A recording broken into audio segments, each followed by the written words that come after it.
Hola, hoy estaremos hablando sobre el pintor noruego Edvard Munch. Edvard Munch nació en Noruega el 12 de diciembre de 1863. Él tenía tres hermanas y un hermano que se llamaba Andreas. Cuando tenía 5 años, su madre murió de tuberculosis, lo cual causó que el padre entrara en una depresión muy profunda y por esa razón la hermana de la madre, llamada Karen, tuvo que hacerse cargo de los niños. El padre era un doctor reconocido en su ciudad, pues sí contaban con dinero suficiente, pero el hecho de que el padre haya caído en depresión a raíz de la muerte de su madre, pues causó problemas en la familia. Posteriormente, se le agregó un poco de más dolor a su vida, ya que su hermana Sophie murió también de tuberculosis a los 15 años. Él tenía 14 años. Entonces ahora, pues, dentro de sus pocos años de vida, ya lleva dos tragedias, la muerte de su madre y la muerte de su hermana, las dos por tuberculosis. Y en ese entonces se creía que la tuberculosis era un problema hereditario, que como quien dice era como una maldición que esta familia llevaba. Y Edward Munch pues creció con esta idea de que tarde o temprano iba a morir.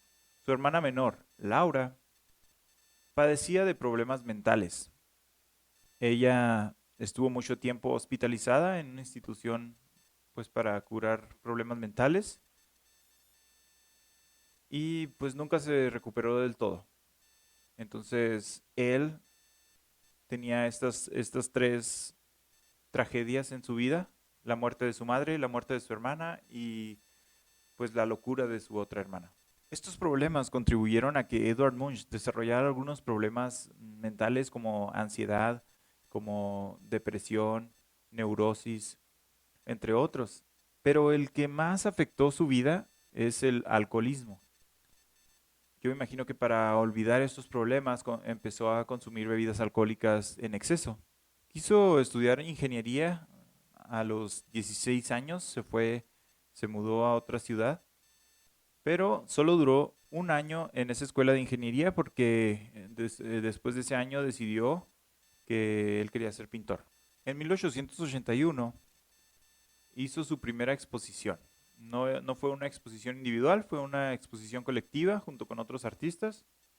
Y aquí tenemos algunas de esas pinturas que él realizó durante ese tiempo. Como vemos, la técnica pues es bastante realista. Y en 1882 se mudó a Oslo y ahí, junto con otros artistas, rentaron un estudio para poder pues, desarrollar sus obras ahí. Aquí está una pintura pues, de las afueras de ese estudio, era esta casa roja que se ve ahí. Cuando estaba en este estudio, junto con los otros 6 artistas, tuvieron la suerte de que un pintor llamado Christian Krug les, pues, les enseñó y les dio algunos materiales para trabajar. Sus primeras pinturas fueron muy influenciadas por Christian Krug. Aquí podemos ver algunas de esas pinturas y vemos la influencia de este pintor. Era un pintor naturalista, que quiere decir que trata de retratar la luz y el escenario tal cual se ve. O sea, así como es, así es como él pintaba. Edward Munch empezó sus primeras pinturas con influencia de este pintor, y aquí vemos algunas de las pinturas de Munch, que tienen todavía esta influencia de él. En 1885 expuso junto con otros artistas y de esta exposición salieron tres pinturas muy importantes. La primera, The Day After, se llamaba, aquí está. La segunda, Puberty. Y la tercera, The Sick Child. La primera se llamaba El Día Después, la segunda, Pubertad. Y la tercera, El Niño Enfermo o la Niña Enferma. Aquí vemos esta pintura de la niña enferma. Esta pintura no le gustó a la gente y se creó una gran conmoción por estos colores y esta atmósfera tan fatalista que lleva.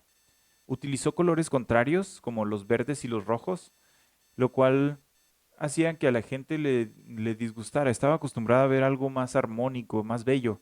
Entonces, en esta están mostrando una escena trágica en donde una niña está enferma y está, eh, pues tal vez a punto de morir.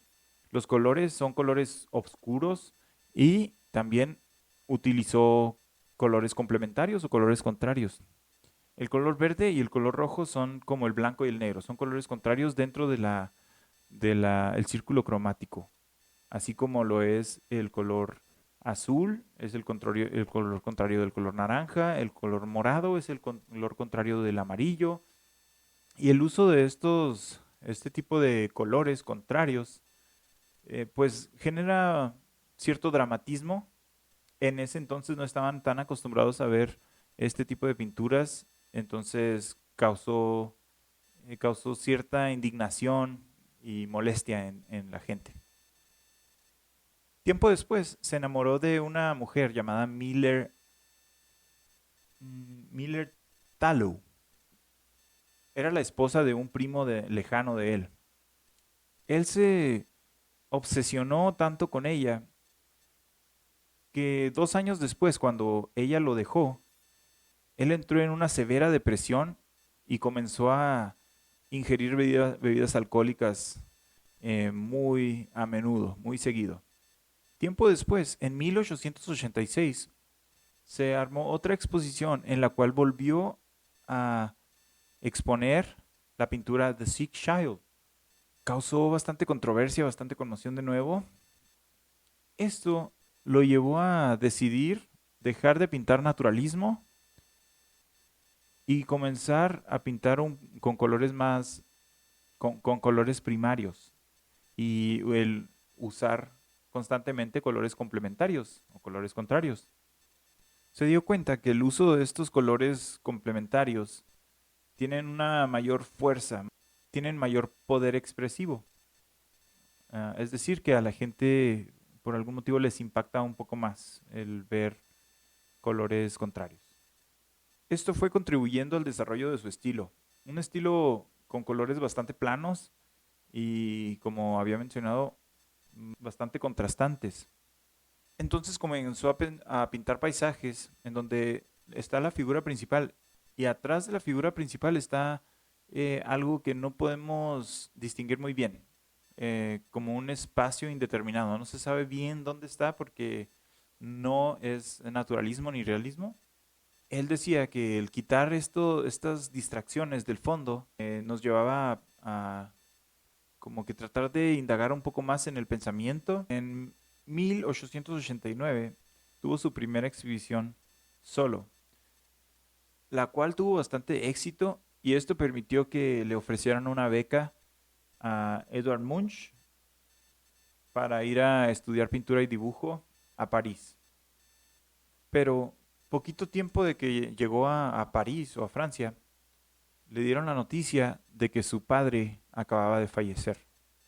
Su dolor y pues el hecho de que extrañaba o iba a extrañar a su padre lo llevó a una depresión bastante profunda y también provocó que empezara a consumir más bebidas alcohólicas.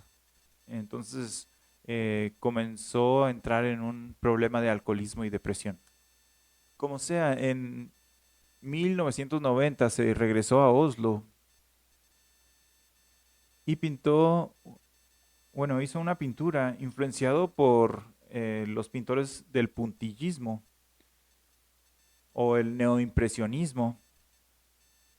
El puntillismo se trata de utilizar colores primarios haciendo puntitos en el lienzo, y cuando te alejas de la pintura, esta combinación de puntos genera cierta combinación de colores. Es un efecto visual que logran los pintores del puntillismo. Pero él se notaba en esta pintura que no era un pintor del puntillismo, como que notamos en el fondo que se trata de alejar. En la parte más cercana hacia nosotros en esta pintura, sí se alcanzan a notar los puntitos. Pero conforme vamos alejándonos y vamos llegando hacia el centro de la pintura, ya se nota como que ya dejó de hacer puntitos y empezó a pintar más colores planos. Entonces era como un intento de puntillismo. Mm, Como que se cree que no le gustó. Lo intentó, pero no le gustó el puntillismo. Después de esta exposición se regresó a París. Eh, Hay que entender que París, Alemania, Noruega están muy cerca. Es como ir de Chihuahua a Sonora y luego a Nuevo León. Son lugares así muy cercanos, es como si está viajando a las grandes distancias para ir de un país a otro. Es por eso que tenía esta facilidad de estar en París, de estar en Alemania, de estar en Noruega, de estar en diferentes países. En 1891 pintó otra pintura impresionista que se llama Rue Lafayette. Y vemos la pintura que estaba influenciada por el impresionismo de la época. Es una persona que está en un balcón asomándose hacia abajo. En 1892 se regresó a Noruega y ese mismo año exhibió 55 pinturas en Berlín.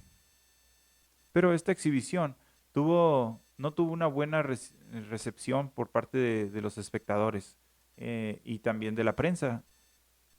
Les disgustó tanto este estilo de pintura que ni siquiera escribían bien el nombre o el apellido de Edvard Munch cuando escribían sobre él en la prensa o cuando se referían a él en alguna plática.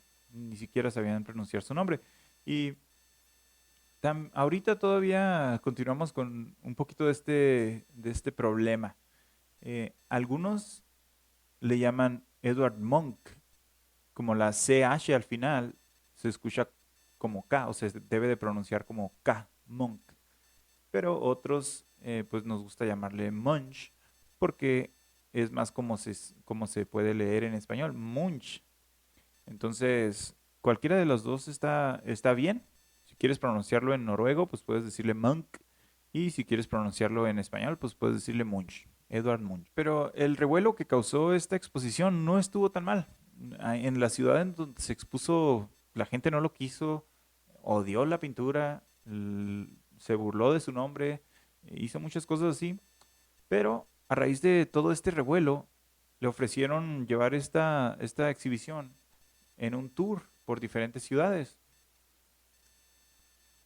Entonces fue como un círculo en donde llevó una pintura a un lado, lo llevó a otro, lo llevó a otro, y finalmente regresó a la ciudad en donde empezó en 1893, un año después. Y curiosamente, esta vez, como ya había dado una gira exitosa con todas estas pinturas, la gente lo recibió de una mucho mejor manera, le gustaron las pinturas. eh, Cosa que pasa mucho en el arte. Cuando presentas algo nuevo, mucha gente no le va a gustar, pero dale un tiempo y la gente se acostumbra y escucha otros comentarios de otras personas que sí les gustaron y cambian de parecer. Así le pasó. Se quedó ahí en Berlín por un año más o menos. Hizo una versión de Starry Night, como una pintura que tiene Van Gogh, que se llama también Starry Night, pero él pues hizo su propia Starry Night, que es esta pintura que vemos aquí. Aquí es donde desarrolló su, su serie de pinturas más famosa. Dentro de esta serie está esa pintura en particular que todos conocemos. En esta serie de pinturas fueron influenciadas por sus propias experiencias, su propio dolor, su propia vida.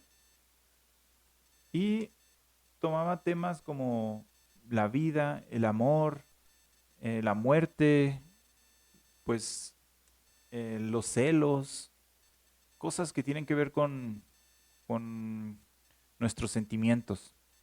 Y esto los expresaba a través del color, de la forma, el uso o el manejo de la atmósfera o de los colores dentro de la pintura. En 1893 pintó su pintura más famosa, llamada The Scream o El Grito, que es parte de esta exhibición llamada The Frieze of Life. Hay más de 50 versiones de esta pintura, entre prints o entre impresiones, pinturas, grabados, acuarelas. Hay dibujos, muchas versiones de el Grito, pero el que se cree que es el primero, el original, está en el Museo de Oslo. Y ahí se ve como él como que borró algunas partes, incluso se ve un escrito que no se sabe si lo puso él o lo puso algún espectador durante todo este tiempo. Pero pues aquí tenemos su pintura El Grito y sus diferentes versiones. En esta pintura, el hombre, bueno, se muestra un hombre inmerso en el miedo, en la soledad, este, y en el diario de Monk, o Munch, escribió algo sobre esta pintura, sobre cómo la hizo o dónde estaba cuando la hizo. Dice, caminaba con mis amigos, el sol comenzaba a meterse y el cielo se pintó de rojo color sangre. Me sentí exhausto y me recargué en la barandilla. La ciudad se volvió un color azul oscuro y mis amigos se alejaron y mis amigos siguieron caminando. Y ahí me quedé temblando de miedo al percibir el grito infinito de la naturaleza. Ok, la importancia de esta pintura y la razón por la cual muchas personas creemos que es tan famosa es porque retrata el miedo a la muerte. Este es un miedo que está en todos nosotros. Todos los días hacemos las cosas con cuidado por temor a morir. Hay algunas personas que viven con ese miedo a la muerte constantemente y este miedo no los deja vivir a gusto. Entonces se cree que esta pintura retrata ese miedo a la muerte que existe dentro del ser humano. Algunas veces pasa que este miedo a la muerte aumenta o nos crea cierta paranoia cuando se nos muere un familiar cercano. Algunas veces, si se murió un tío, un abuelo, un padre, una madre, un hermano, alguien cercano, durante los siguientes meses todos tenemos esa idea de que nos vamos a dormir y ya no vamos a despertar. O ahorita en tiempos de la pandemia del COVID-19, pues yo creo que todos tenemos ese mismo miedo de que en cualquier momento nos va a dar tos y vamos a morir al día siguiente. O sea, tenemos este miedo. Y esta pintura expresa ese miedo de una manera eh, muy peculiar y también de una manera universal, fácil de entender. El arte algunas veces es un lenguaje que todos entendemos. Y al ver estos colores rojos, estos tonos azul oscuro, al ver cómo el sol se está yendo, la oscuridad está llegando a nuestra vida, nos entra este miedo y pues gritamos en esta posición, así como está en la pintura. Durante los siguientes años, 1893 en adelante, continuó trabajando en esa serie de pinturas llamada The Freeze of Life, o como se podría traducir como el congelamiento de la vida. Ahí también hizo esta pintura que se llama Ashes o cenizas. Y en esta pintura se muestra la ruptura, una ruptura amorosa entre dos personas. Las poses, la pose que toma ella y la pose que toma él, te dicen que los dos están sufriendo y también se ve como uno es negro y otro es blanco, los colores son cafés y también le pone un poquito de rojo. Con estos colores nos muestra o nos transmite una sensación de dolor, de tristeza, eh, y con las figuras muestra este momento preciso en el que se hace la separación de estas dos personas que en un momento de su vida estuvieron enamoradas. Otro de sus trabajos se llama Melancolía. Todos estos están dentro de esta serie The Freeze of Life o el congelamiento de la vida. Aquí vemos o exploramos el sentimiento de los celos, cómo al fondo se alcanzan a ver dos figuras que están enamoradas, están en un momento romántico, pero ellos no son la figura principal. La figura principal es esta persona que está en la esquina inferior izquierda, este, y se ve como él está muy, muy triste. Esto está representando los celos que tiene él, o podría decirse también que es una cierta envidia, porque ellos dos están juntos y ahora él está solo en una esquina. Todo esto se representa también con esos colores oscuros que él utiliza. Y como vemos, los paisajes no son muy, muy realistas, son así como manchones. Después vemos esta otra pintura, se llama The Deathbed o la cama de muerte. En esta pintura vemos cómo está pues una persona que estaba enferma, que acaba de morir, está recostada en su cama y sus familiares están a un lado. Esta pintura no hace que nos enfoquemos en la persona que acaba de morir, sino que nos enfoquemos en las personas que están sufriendo. Vemos el movimiento, cómo se agarran las manos, como por nerviosismo, cómo sus caras están tristes, colores igual oscuros, rojo, sangre, incluso algunos de ellos tienen la piel pálida, como si estuvieran pues en un momento muy depresivo. Esta pintura demuestra la aflicción, el pesar, el dolor de la familia que acaba de ver a esta persona morir. Se dice que la inspiración para esta pintura fue que su hermano menor, Andreas, murió de neumonía en 1895.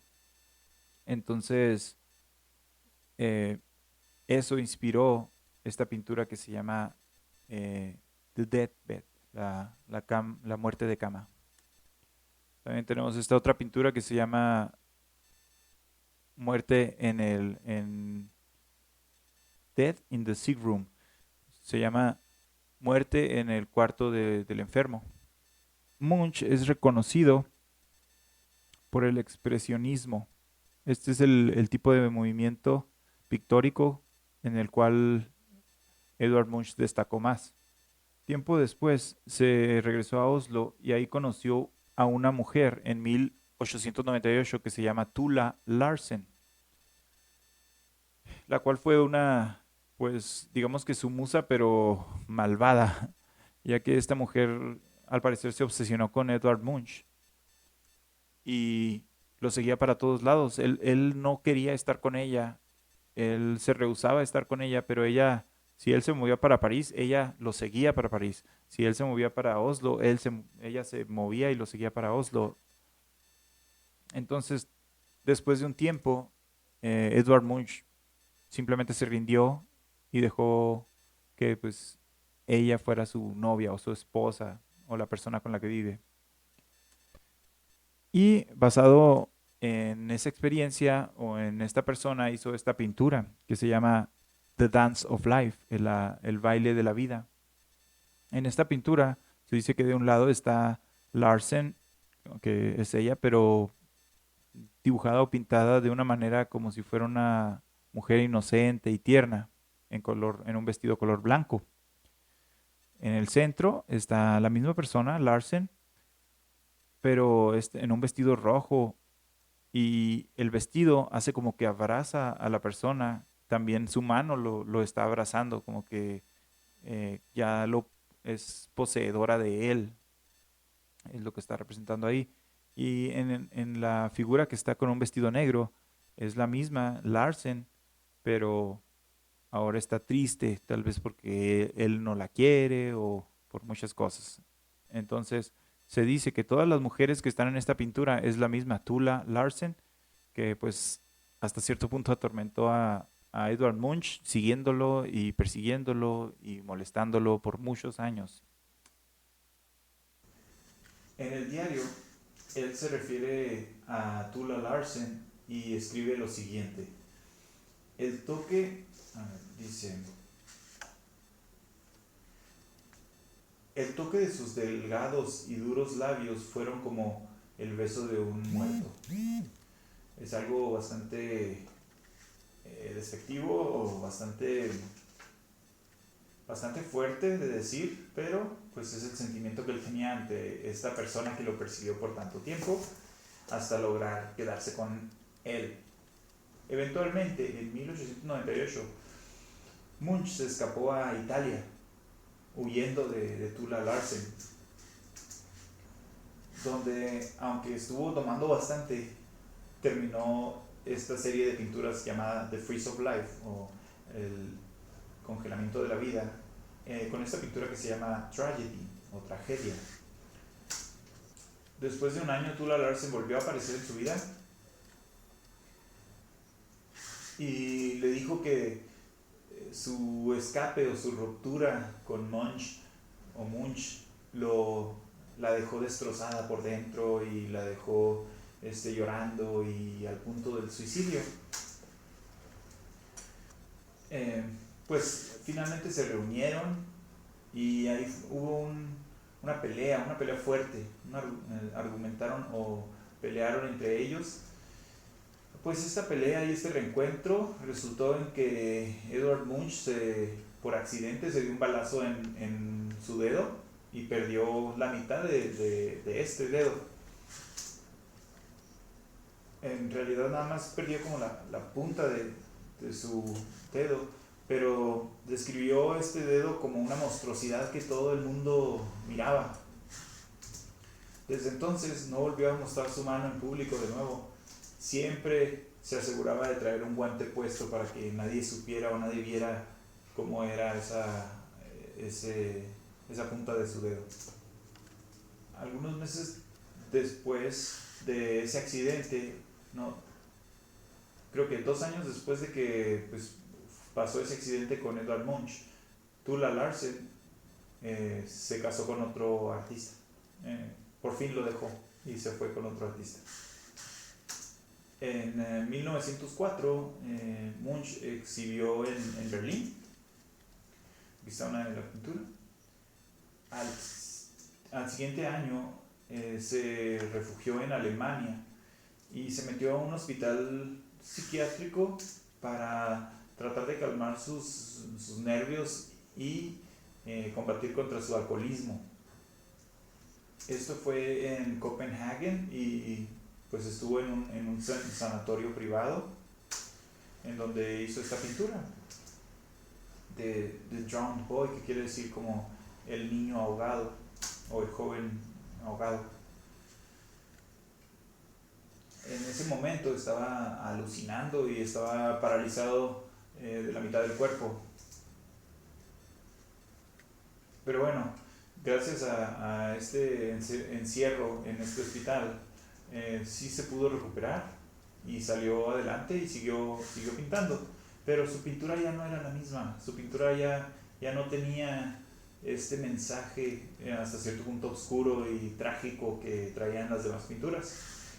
Empezó a pintar una especie de expresionismo, pero más vivo, más claro.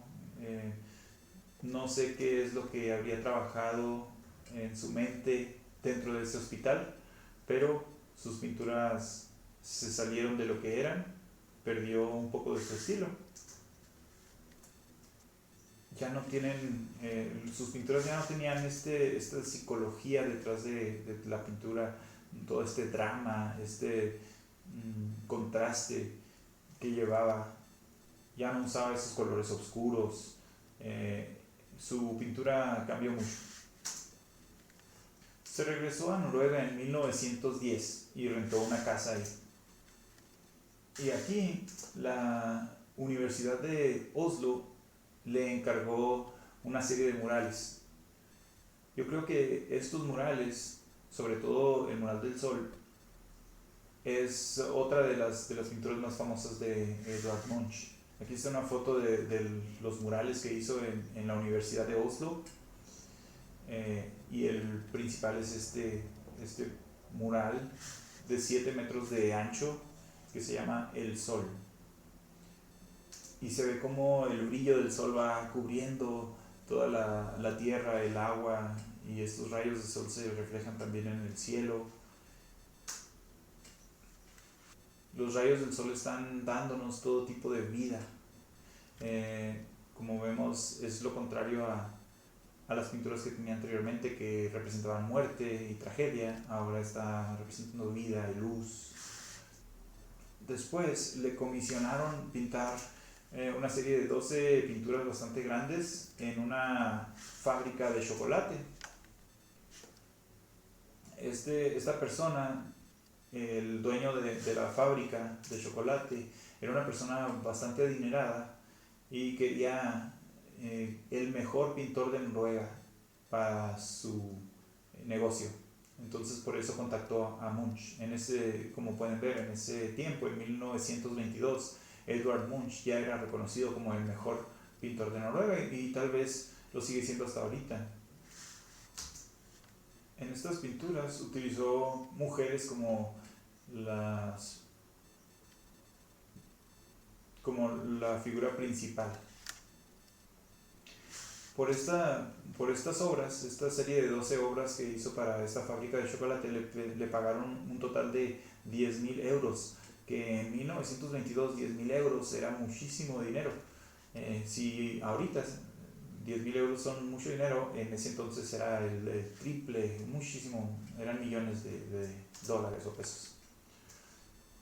Entonces, en 1916, Munch compró una casa bastante grande, casi una mansión, y tenía, esta casa la llamó Akerly. Este lugar consistía de 11 acres de campo. Tenía árboles de manzana y algunos otros árboles frutales, mucho pasto, tenía todo tipo de flores, y ahí puso varios estudios en este lugar. Entonces se propuso en 1920 crear un nuevo estudio bastante grande, y el motivo de sus pinturas durante este tiempo fueron los trabajadores que estaban construyendo su estudio. En 1937 hizo una exposición en Inglaterra, y los nazis ya estaban tratando de conquistar todas estas tierras. Entonces catalogaron la pintura de Edvard Munch como degenerada y hicieron que quitaran todas sus pinturas de los museos y los mandaron de regreso a Oslo, a Noruega. Y en Noruega pues los vendieron, las vendieron al mejor postor, los hicieron una subasta. Y él pues obviamente no quería nada que ver con las fuerzas de ocupación nazis. Entonces se quedó encerrado en su propiedad, la que había comprado, Akerly se llamaba, y hizo muchas pinturas de él mismo sentado, él mismo caminando. Una de sus últimas pinturas es una pintura llamada el Self-Portrait Between the Clock and the Bed, o sea, el autorretrato entre la cama y el reloj. Aquí tenemos esta pintura. Y esta pintura se muestra él mismo entre el reloj y la cama. Pero parece como si él no perteneciera ahí, como si nada más estuviera ocupando un espacio que ya no le pertenece. El 12 de diciembre de 1943 le pegó una gripe muy fuerte. Munch murió el 23 de enero de 1944 tranquilamente en su dormitorio.